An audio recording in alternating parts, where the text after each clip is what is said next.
Hello.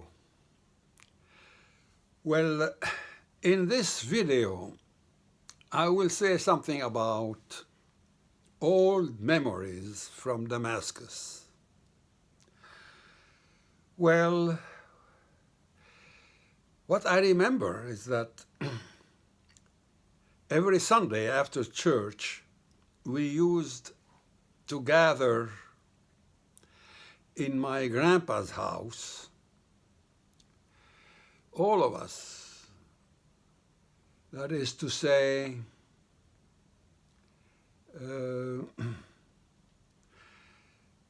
four brothers' families, Habib, Hnain, Shafiq, and George.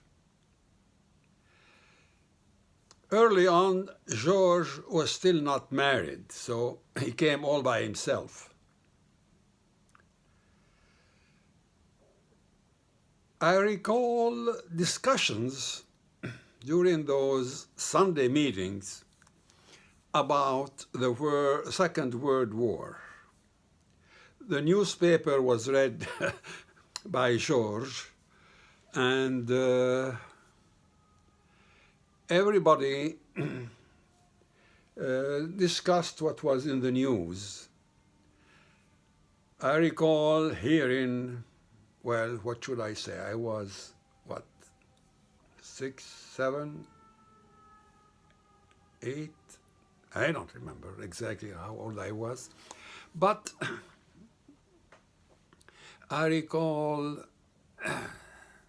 what was said about the advances of the German armies in North Africa.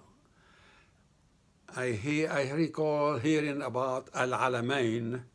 That's where the British troops stopped the German troops right at the entrance of Egypt. Anyways, those are mostly meetings that used to take place during the winter. And in the winter, my grandpa's family would move from the ground floor to the upper floor. So we would meet in the upper living room. That was practically the only room that was heated in the winter. Now, the four, well,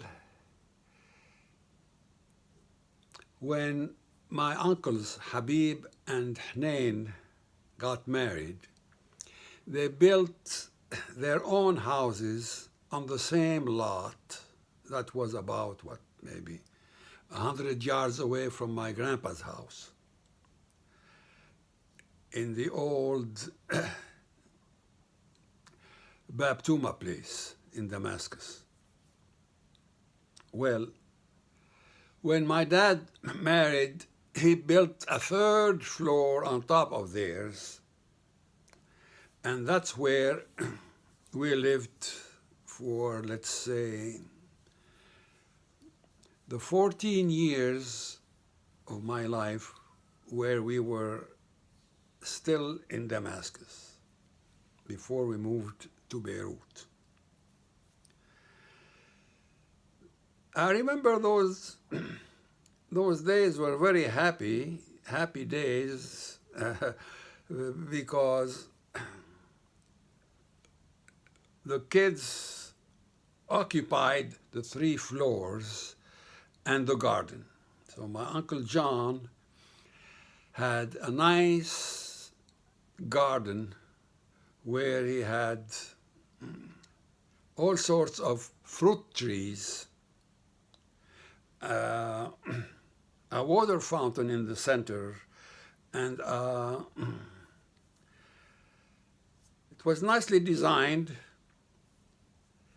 and he had a gardener who came a couple of days a week to take care of it. And we, the kids, used to steal all the fruit from him before it ripened. like apples, pears, we had oranges, nectarines, we had grapes, and a couple of exotic trees. Anyways, Uncle John used to get mad at us because we picked everything before it ripened. So anyway, he complained, but he also had a sense of humor. So that was it. And as we were growing up, we had a ping pong table at the level in the basement that was at the level with the garden. It was like, if you want, a covered area that opened up to the garden, so we could play even if it was raining. We played ping pong there. And in the downstairs, it was used for all sorts of reserves. Like we bought wheat for the whole year, and it was stored in there, down there. We had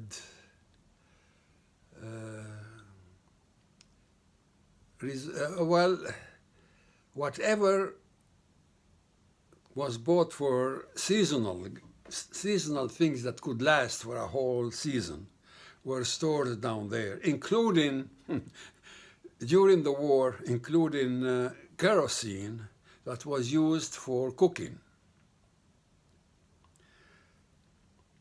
So I remember that during the war, we had hoarded some kerosene tanks that were, I don't know, it was about 3 or 4 gallons in each container. And they put them along the walls in the garden, so they would be not inside the building. And then the neighbors told the police about this hoarding activity because everything was rationed. So they came over and took everything out one day. So my mother's job was to go to the police station and protest. And she went there, and she had to speak to the French official who was there, because we were still under French protectorate, and the French run practically everything in the city. So she spoke French with him, and she impressed him, so he said, okay, we'll send those back to you. So that was the first act my mother did that made her popular in the family. Anyway, back to now the business type thing. My grandpa was a tailor.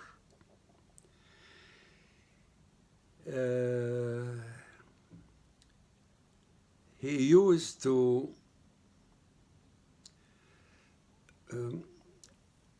buy wholesale. He was tailoring for men's suits. That's the modern suit, the three-piece suit, you know. And then Habib, my oldest uncle, learned the trade of tailoring from his dad. Not the other brothers, because as they came over, things had changed, and they started importing goods from Europe and wholesaling it to tailors all over Syria. and sometimes also to Lebanon. So my dad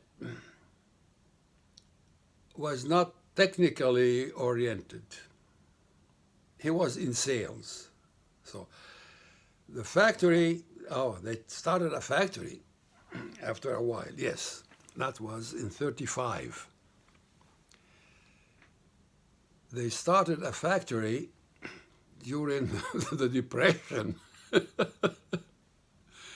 So my Uncle John and my Uncle Joseph on my mother's side, Joseph was the representative of Swiss manufacturers, mainly for silk and cotton mills. But they also manufactured things for wool. So my Uncle John and my Uncle Joseph went together to Zurich in Switzerland and bought machinery for an entire, what should I say, textile mill.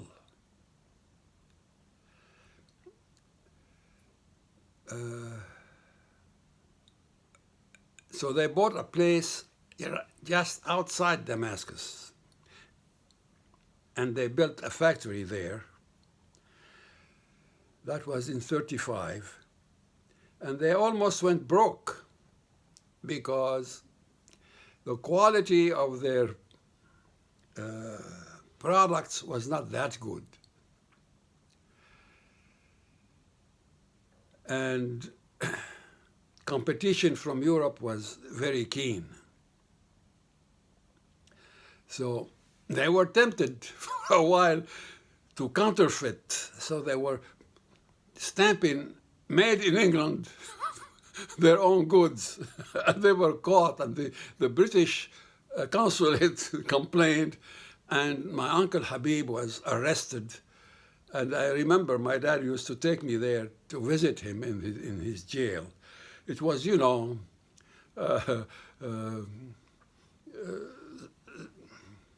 rather, it had nothing to do with prisons as we know them today.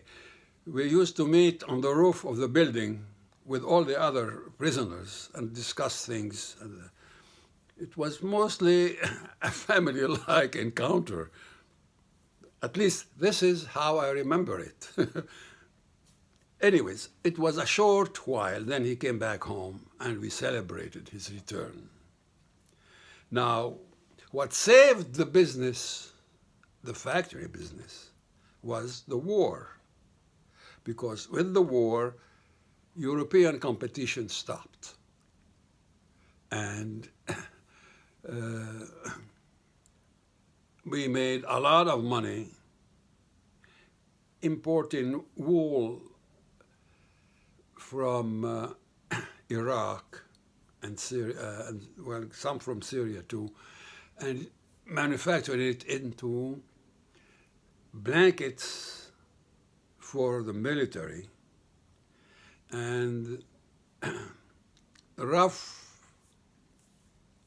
fabric for military uniforms. So the military contract became a big business for us, and that's how the Codsi brothers made their money. So the work was divided between the factory and the sales group. Habib and John were the technicians. They took care of the factory. Shafi and George took care of the store. First, the store was in Souq Hamidiyeh, but then they built their own building outside Hamidiyeh, and that's where the retail store, the wholesale store was moved to. Well, I'm going to stop here because the video is getting too long, and I would like to keep it rather short. So we'll see you for the next video. Bye-bye.